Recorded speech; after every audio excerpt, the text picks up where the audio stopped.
Eu quero convidar você a abrir a sua Bíblia em Mateus, capítulo de número 10. Nós vamos ler o verso de número 37.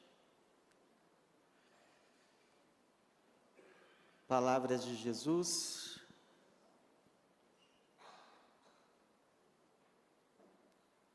Palavras nem sempre fáceis,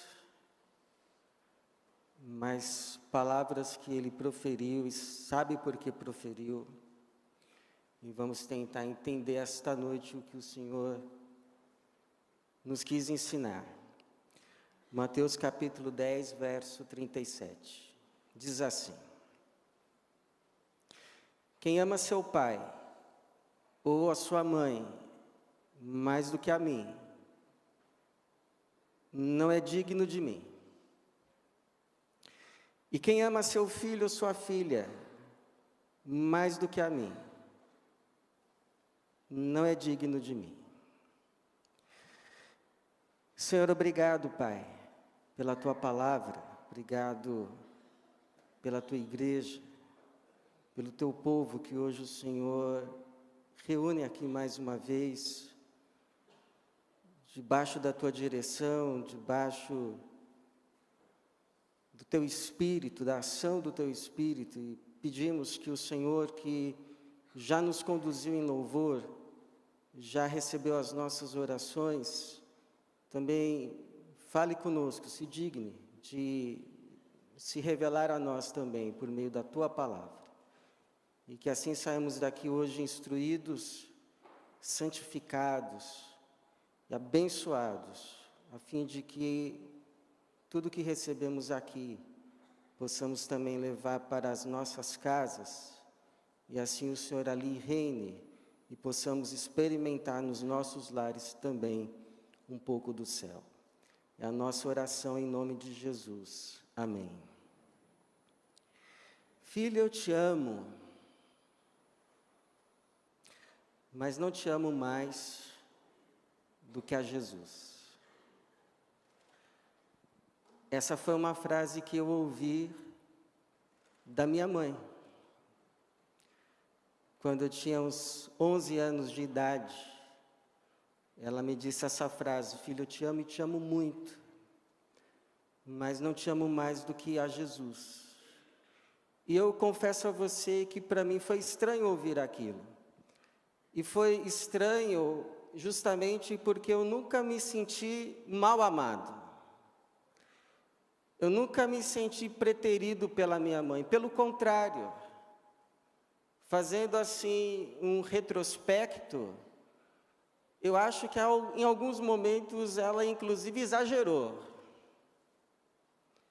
Não precisava tanto, não precisava ter me protegido tanto, não precisava ter me defendido tanto. E quando eu ouvi aquilo, eu pensei assim, ela deve ter lido isso aí na Bíblia. Ela deve ter lido Mateus capítulo 10, 37, e é por isso que ela está falando isso. E de fato, irmãos, esse verso de número 37, de todos os textos, de todas as palavras que Jesus proferiu, certamente, para os nossos ouvidos modernos, este é um dos versículos mais difíceis de realmente recebermos, aceitarmos e dizermos, é assim mesmo, está certo. Jesus está certo. Porque se Ele pedisse assim para nós, olha, quem amar mais o vizinho do condomínio do que a mim não é digno de mim, tudo bem, tranquilo. Se Ele dissesse assim, olha, quem amar mais o colega do trabalho do que a mim, não é digno de mim, tranquilo. Mas Ele nos diz assim a respeito de amar pai, de amar mãe.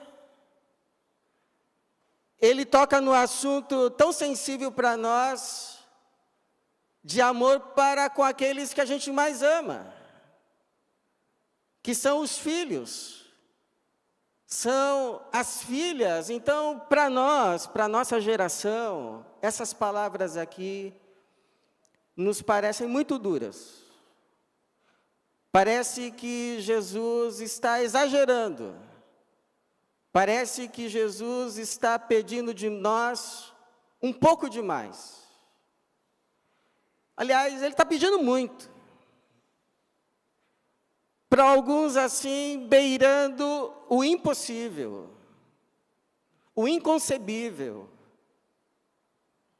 Agora, antes de nós julgarmos o que Jesus está dizendo e está querendo nos ensinar, é necessário lembrarmos tudo o que ele falou antes, tudo o que ele falou depois, a respeito desse tema família, casa, lar. Qual foi a postura dele mesmo em relação a esse tema família, casa, pai, mãe, filho, marido, esposa?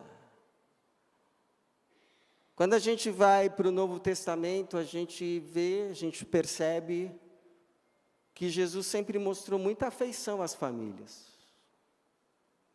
Jesus sempre compreendeu os laços de afeto e buscou devolver aqueles que eram mais amados para aqueles que os amavam. Por exemplo, quando ele entra na cidade de Naim e às portas está saindo um funeral, está sendo velado um moço, e ao lado a sua mãe, agora, além de viúva, sem o seu provedor, o seu arrimo de família, e Jesus se compadece. O texto diz que ele se enche de misericórdia por aquela viúva, por aquela mãe, por aquela mulher, toca o esquife, coisa que cerimonialmente, de acordo com a religião da época, não era concebível, ele ia ficar impuro, mas ele toca o esquife. Ele ordena que o moço se levanta, ele ressuscita o moço. Antes disso, tem tanta compaixão tem tanta sensibilidade para com aquela mãe, que ele diz assim: o seu terno, não chores. Não chores. E aí então, você sabe o final da história, ele devolve o seu filho vivo para sua mãe. Ele ressuscita Lázaro, aquele a quem amava, e devolve às suas irmãs, Marta, Maria, mas ele não faz assim como se fosse algo, eu sempre faço isso, eu ressuscito, ressuscito mais um. Mas ele chora. Naquele texto, Jesus chora. O texto vai dizer que ele se compadece de ver a tristeza, a aflição de Marta, de Maria, daqueles que acompanhavam as duas naquele momento. Jesus chora, Jesus mostra compaixão e devolve Lázaro, um irmão, a Marta e Maria. Jesus era terno para com as famílias. Jesus também condenou aqueles que usavam o nome da religião como desculpa para não cuidar dos seus. Ele vai dizer assim, em Mateus 7, 11 a 13, mas dizeis, estava dizendo aos fariseus, aos escribas, se alguém disser a seu pai ou mãe, o que de mim poderias receber como benefício, seja como ajuda financeira, é corbã, isto é, oferta dedicada ao Senhor. Vós o desobrigais a fazer alguma coisa por seu pai ou por sua mãe, dessa forma invalidais a palavra de Deus. Ou seja, tinha um pessoal que, para escapar de ter que ajudar o pai, ter que ajudar a mãe, sustentar a casa, sustentar a família, dizia que tudo que ele tinha que estava consagrado ao Senhor como oferta, o corbã. Então, se um pai, se uma mãe viesse requerer ajuda, desculpa, papai, desculpa, mamãe. Qualquer coisa que você pudesse requerer de mim já está consagrado a Deus. Jesus condena isso. Diz que eles estão invalidando o mandamento de Deus pelas suas tradições. Jesus foi a favor do casamento e contra a sua dissolução. Jesus foi muito claro. É de Jesus aquelas palavras: o que Deus uniu, o homem não separe. Ah, Jesus, mas então por que o Moisés permitiu dar carta de divórcio? Por causa da dureza do vosso coração. Mas no início não foi assim. Antes deixará o homem o seu pai e a sua mãe, se unirá à sua esposa, e serão então uma só carne. O que Deus uniu, o homem não separe. Jesus foi muito claro, a favor do casamento, totalmente contra a sua dissolução. E Jesus mesmo, nas suas atitudes, mostrou cuidado para com os seus. Quando Jesus estava na cruz, Jesus vê ali Maria, que ficaria provavelmente desamparada, porque Jesus não podia contar com o apoio dos seus meio-irmãos. Então ele vê ali também o seu discípulo amado João, e a entrega aos seus cuidados, dizendo: mulher, eis aí o seu filho, e diz ao discípulo: eis aí a sua mãe. E a partir desse momento o discípulo a recebe em casa, ela ia ser cuidada, não ficou desamparada ao perder o seu arrimo de família, que era Jesus. E Jesus, quando ressuscita, Paulo vai dizer que dentre 500 a quem ele apareceu, ele faz questão de aparecer também ao seu meio-irmão, Tiago, confirmando assim a sua fé, porque os seus meios-irmãos, a princípio, não criam nele, vão crer depois creem, são achados com os apóstolos. Esse Tiago mesmo, meio-irmão de Jesus, vai se tornar um dos principais líderes da igreja de Jerusalém, e ele é o autor da carta de Tiago, que temos no Novo Testamento, e ele começa ali a sua carta dizendo: Tiago, servo do Senhor Jesus Cristo, verdadeira conversão. Então veja, Jesus não apenas reconhece o valor, a importância da instituição família no plano divino, mas também a abençoa. Mostra a sua afeição, mostra a sua preocupação, a sua compreensão dos laços familiares, como são entranháveis, como são fortes. Diz que não é para se terminar um lar, e ele mesmo dá o exemplo de cuidado. Então, irmãos, diante de tudo isso, afinal de contas, o que Jesus está nos ensinando aqui? Porque só pode ser a favor da família. O que ele está nos ensinando aqui, irmãos, tenho para mim, primeiro, que não é possível seguir Jesus sem ter conflito. Não é possível seguir Jesus sem ter conflito. Ele vai dizer nos versículos anteriores, verso 35, por exemplo: porque vim causar hostilidade entre o homem e seu pai, entre a filha e a mãe, entre a nora e a sogra. Por quê? Porque dificilmente uma casa se converte de uma vez. Eu não sei se você conhece o testemunho de uma família que todo mundo se converteu no mesmo dia. Não vale assim uma família já crente, não, uma família de ninguém crente.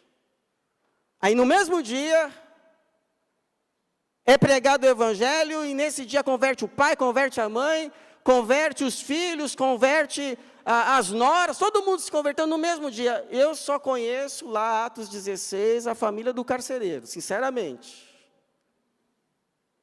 Porque, no geral, não é assim que acontece. O que acontece é que o evangelho chega numa casa, aí um se converte, 4 não se convertem. 3 se convertem, mas 2 não querem saber. O contexto que Jesus está tratando aqui não é de uma família em que está todo mundo já convertido, uma família cristã, aí a coisa é outra. É claro que aí o que se espera não é mais conflito, mas é paz, é perdão, reconciliação. Mas Jesus está dizendo de um contexto assim, o evangelho chegou numa casa. Jesus chegou nessa casa. E agora essa casa precisa tomar uma decisão a respeito dele. E aí? Ele se diz o Cristo, ele se diz o Messias, ele se diz o Salvador, ele se diz Senhor. Vamos seguir ou não?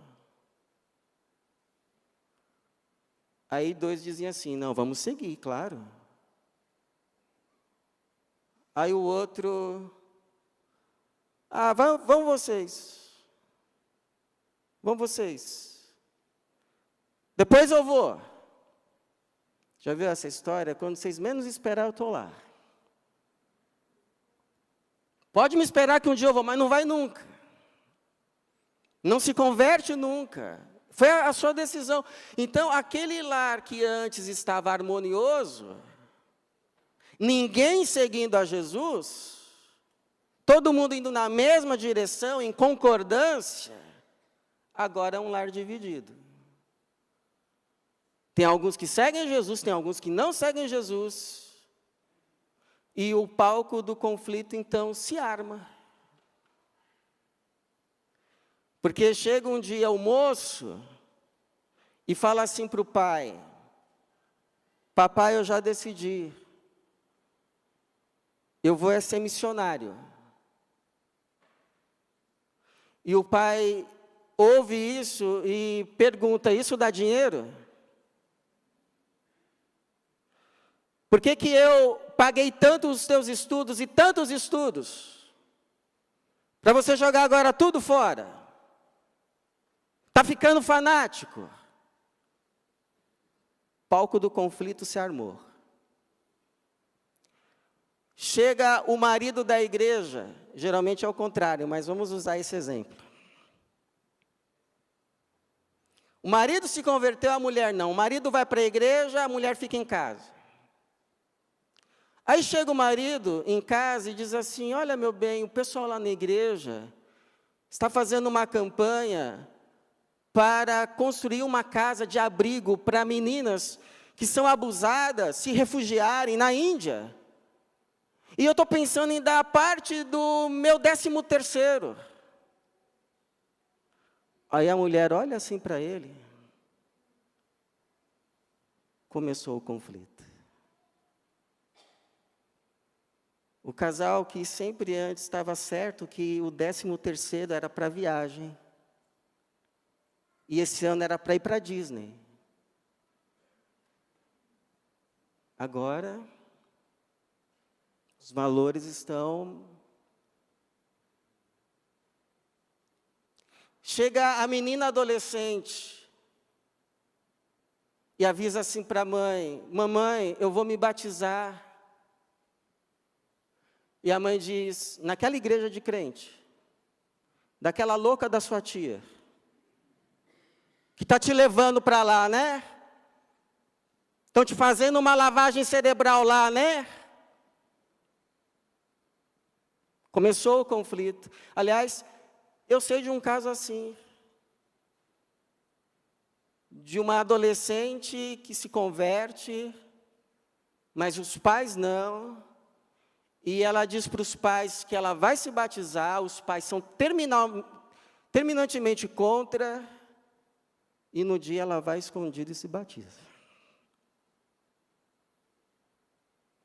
Você quer saber o final da história? Os pais se convertem.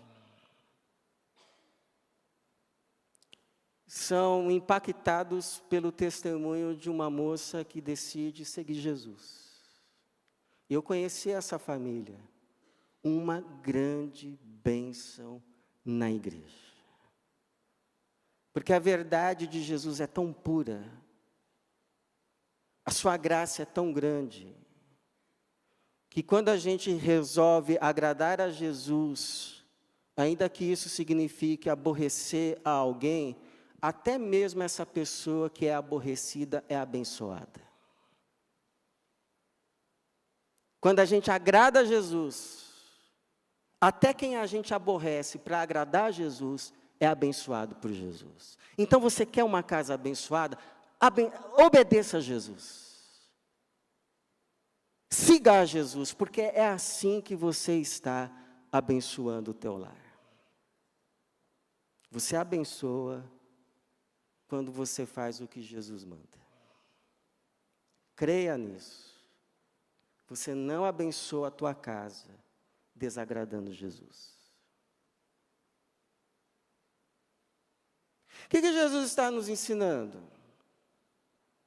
Que quando a gente ama mais a Ele, a gente não ama menos o outro. Pelo contrário, eu conheço casos de homem que depois que de fato se converteu a Cristo, que entregou o seu coração a Ele, o seu amor, a sua afeição, a sua vida, que passou a amar Jesus acima de todas as coisas, começou a tratar a sua esposa como uma rainha. Que esposa aqui gostaria de ser tratada como uma rainha? Ora pela conversão do seu marido. Ore para que ele ame a Jesus acima de qualquer outro. Conheço testemunho. Ouvi esse testemunho de uma mulher que depois que conhece a Cristo, Jesus passa a ser o tudo dela, começa a tratar melhor o esposo. Ela dizia que antes, ela dava de almoço para o marido pão com mortadela. Difícil preparar um pão com mortadela, né? Então aí, ó, o almoço está aí, ó, pão com mortadela.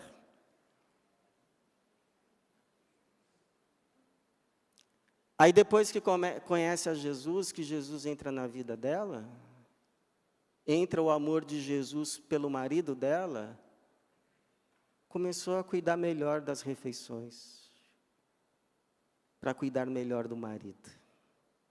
Coisa simples. O Evangelho começa nas coisas simples e vai fazendo toda a diferença. Dentro de casa, com as coisas mais pequenas da vida.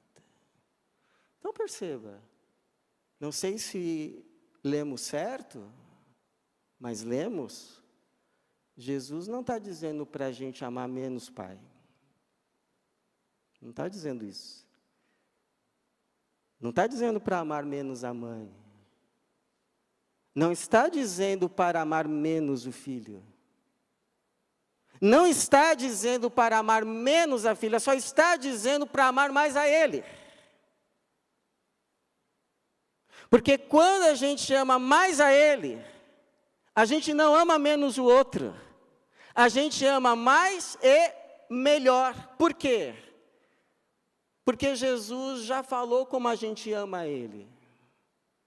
A gente ama a Jesus obedecendo à sua palavra, aos seus mandamentos. Então, se você um dia se perguntar a Jesus, Jesus, eu amo o Senhor, mas eu não sei como eu demonstro o meu amor ao Senhor, como é que o Senhor vai saber que eu amo o Senhor? E aí você vai ouvir João 14, 21, palavras de Jesus, que diz assim, aquele que tem os meus mandamentos e a eles obedece, este é o que me ama. Como que a gente ama Jesus, irmãos? Você diz que ama Jesus? Amém, glórias a Deus por isso. Mas como que a gente ama Jesus? Como que ele deseja ser amado? O que é amar Jesus? Obedecer a sua palavra. Guardar os seus mandamentos. Ter a sua palavra como diretriz final da vida, para tudo. Não tem uma separação, a minha vida religiosa, a minha vida profissional. Não, é a palavra de Deus para tudo. Ou ele é Senhor, ou ele não é. Ele não pode ser Senhor só de uma área e dessa outra, não. Ele é Senhor de tudo. Senhor dos senhores, o meu Senhor, o meu Salvador. A palavra dele é vida, para a minha vida, para a sua vida. Então eu te pergunto, uma pessoa que entende isso, um marido que entende isso, que amar a Jesus é amar a sua palavra e obedecê-la, esse marido vai amar menos a sua esposa?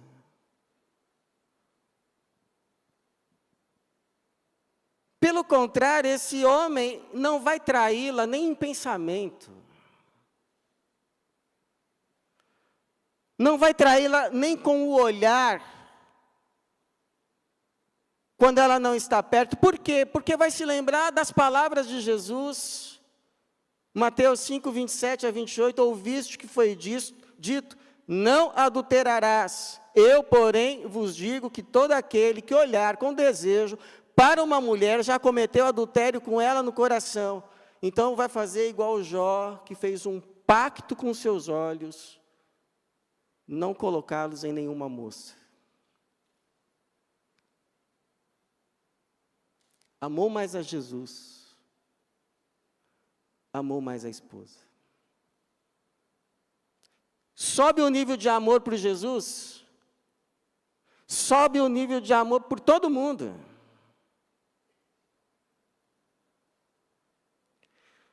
Um filho, uma filha, que entender que amar Jesus é obedecer a sua palavra, simples assim. Vai abandonar o pai e a mãe na velhice? Vai desprezar o pai e a mãe quando envelhecer?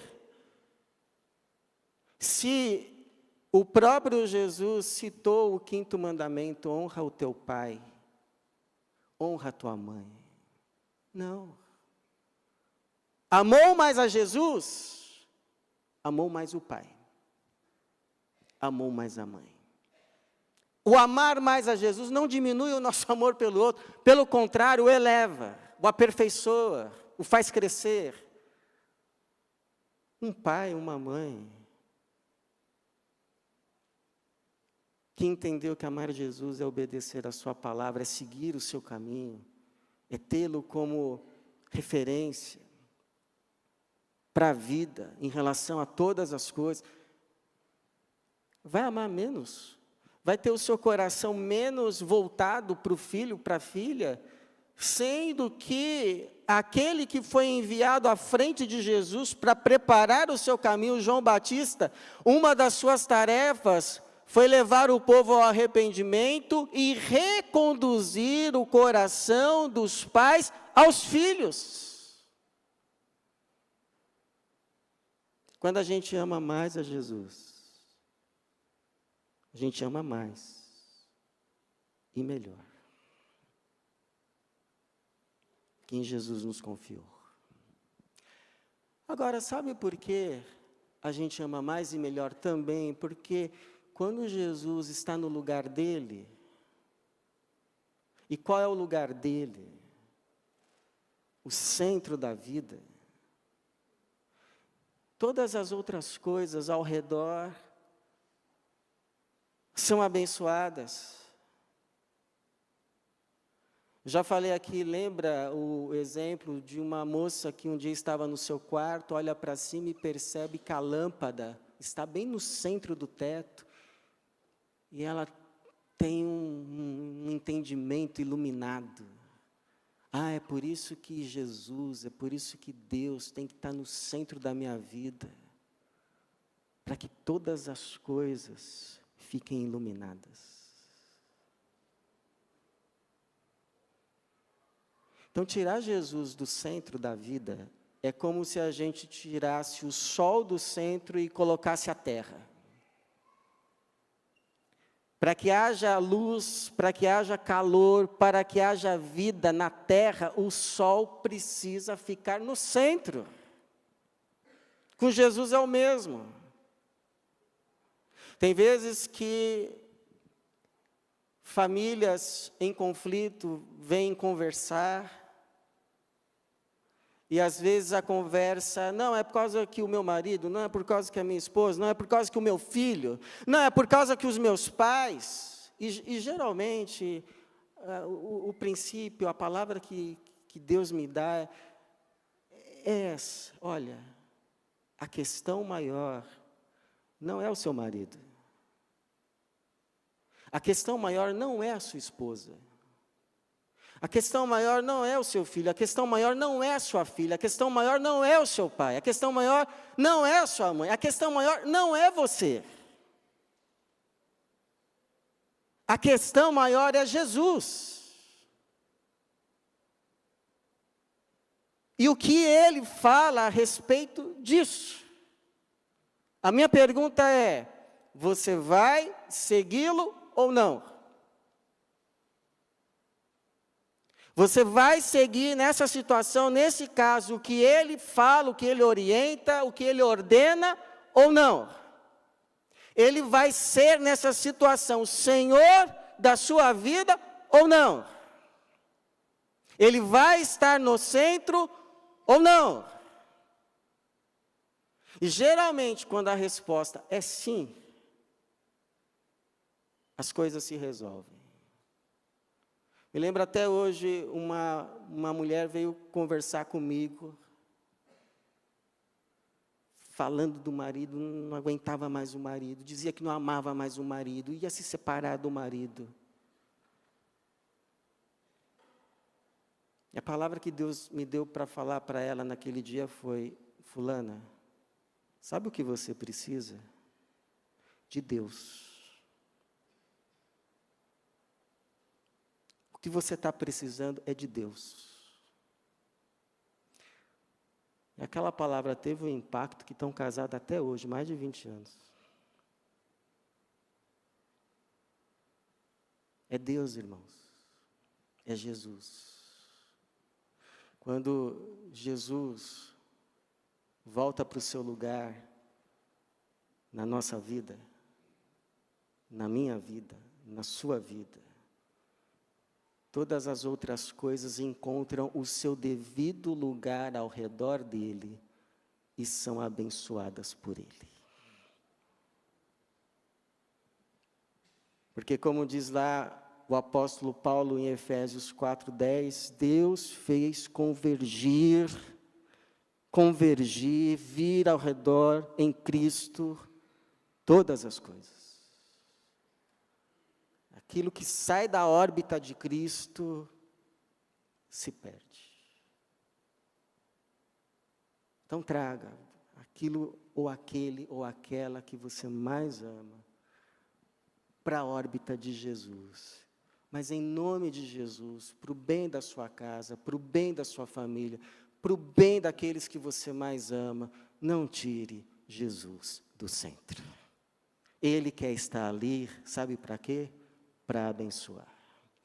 Eu tive um pastor que quando ele orasse por uma família, ele dizia sempre essas palavras na oração: Senhor, faça desse lar um cantinho do céu na terra. Eu nunca mais esqueci essas palavras.